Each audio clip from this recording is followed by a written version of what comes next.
Hello मेरे प्यारे बच्चों, कैसे हैं आप लोग। चलो सभी को गुड इवनिंग, तहे दिल से शुभकामनाएं। अपनी ही यूट्यूब चैनल दृष्टि बोर्ड बाई एमसीपी मोहब्बत पे आप सभी को तहे दिल से स्वागत एवं शुभकामनाएं हैं।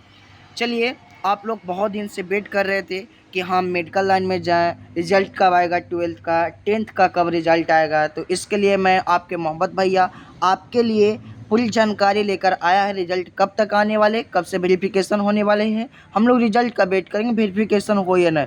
इसके लिए एक शुभ आरंभ करने जा रहा है आपके मोहब्बत भैया अपने यूट्यूब चैनल दृष्टि बोर्ड बाई एमसीपी मोहब्बत पे Bihar paramedical biology 2026 syllabus analysis, यानी कि बिहार बोर्ड बिहार पैरामेडिकल के लिए जो बच्चे प्रिपरेशन करते हैं उनके लिए बायोलॉजी एक चुनौती रखती है। तो बायोलॉजी को आसान भाषा में आपको समझाने के लिए आपका मोहब्बत भैया लेकर आ रहा है अपने यूट्यूब चैनल दृष्टि बोर्ड बाई एमसीपी मोहब्बत पे। तो इस चैनल को ज़्यादा से ज़्यादा शेयर करें, सब्सक्राइब करें और दोस्तों के साथ,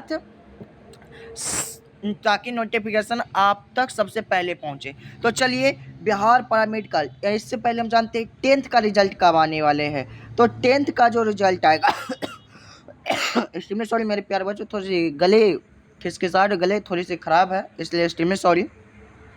10th का रिजल्ट जो है 25 से 26, एक्सट्रीमली सॉरी 12th का रिजल्ट जो है 25 से 26 मार्च तक आ जाएगी। उसकी वेरिफिकेशन 20 मार्च से शायद स्टार्ट होगी। 12th का जो रिजल्ट आएगा मेरे प्यारे बच्चों, जो 10th का जो रिजल्ट आएगा आपका, 10th का जो रिजल्ट आएगा मेरे प्यारे बच्चों, वो 10th का आपका रिजल्ट आने वाला है। 10th का जो रिजल्ट आएगा आपका बच्चों, तो 10th का जो रिजल्ट आएगा ये आपका 30 मार्च से या तो 1 अप्रैल के बीच में आएगा, 1 अप्रैल के बीच में आएगा मेरे प्यारे बच्चों। तो हम लोग पहले से ही अपनी एनालिसिस करते हैं। तो चलिए, आज हम बात 12th का जो 25 से 26 मार्च तक आ जाएगी। आज हम लोग देखने वाले हैं क्या, तो सिलेबस एनालिसिस करेंगे। इससे पहले हम देखते हैं कि बिहार पैरामेडिकल में बायोलॉजी का कितना योगदान होता है। देखिए, ये आपका क्या है, तो ये आपका पेपर है, क्या है मेरे प्यारे बच्चों, तो ये आपका पूरी बायोलॉजी में पूछे जाते 425 में सॉरी पूरे पैरामेडिकल में पूछे जाने वाले एग्ज़ाम पैटर्न सिलेबस है आपका, क्या है, एग्ज़ाम पैटर्न सिलेबस है आपका। तो देखिए, जनरल साइंस जिसमें फिजिक्स आता है, केमिस्ट्री, बायोलॉजी आता है, इसमें नंबर ऑफ क्वेश्चन साइंस से 25 आता है। प्रत्येक क्वेश्चन 55 मार्क्स 5 मार्क्स का होता है। तो यानी 25 × 5 हम लोग किए तो 125 मार्क्स आ गया मेरे प्यारे बच्चों। फिर मैथमेटिक्स का 15 × 5 हम लोग करेंगे तो आ जाएगा आपका 75। फिर इंग्लिश भी 15, हिंदी भी 15, फिर जनरल नॉलेज यानी जीके 120 क्वेश्चन यानी कि 100 मार्क्स का। फिर टोटल आपका आता है 90 क्वेश्चन 450 मार्क्स का, यानी कि 450 भागे 90 अगर हम लोग करते हैं तो प्रत्येक क्वेश्चन के लिए आपको जो दिया जाता है वो 5 मार्क्स दिया जाता है। कितना, प्रत्येक क्वेश्चन के लिए आपको दिया जाता है, एवरी क्वेश्चन के लिए आपको 5 मार्क्स दिया जाता है। कितना, 5 मार्क्स दिया जाता है। तो आपको बायोलॉजी से लगभग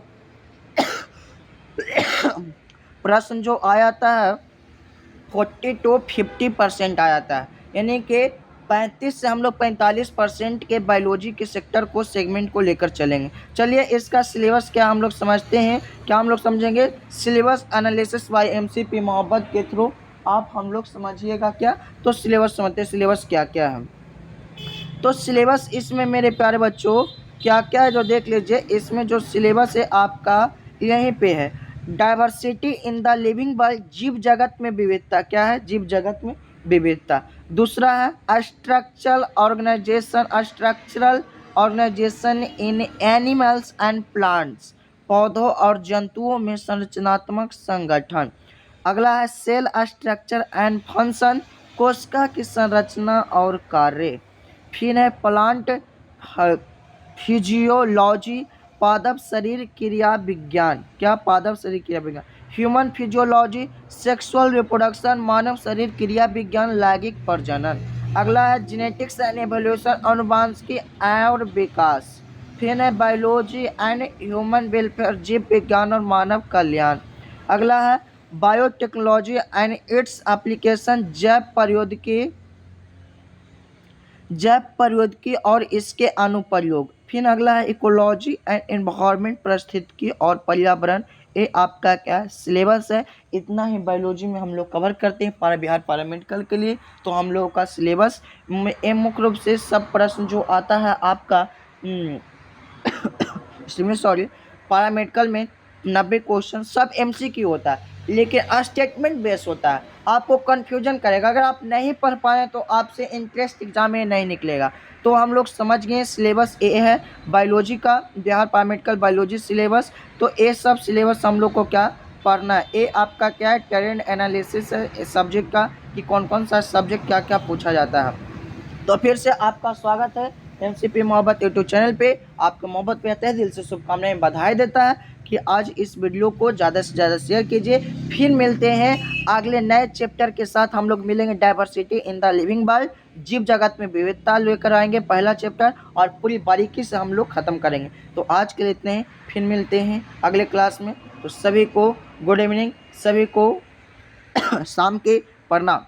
तो रखते हैं, फिर मिलते हैं अगले क्लास में। तो जय हिंद, जय भारत।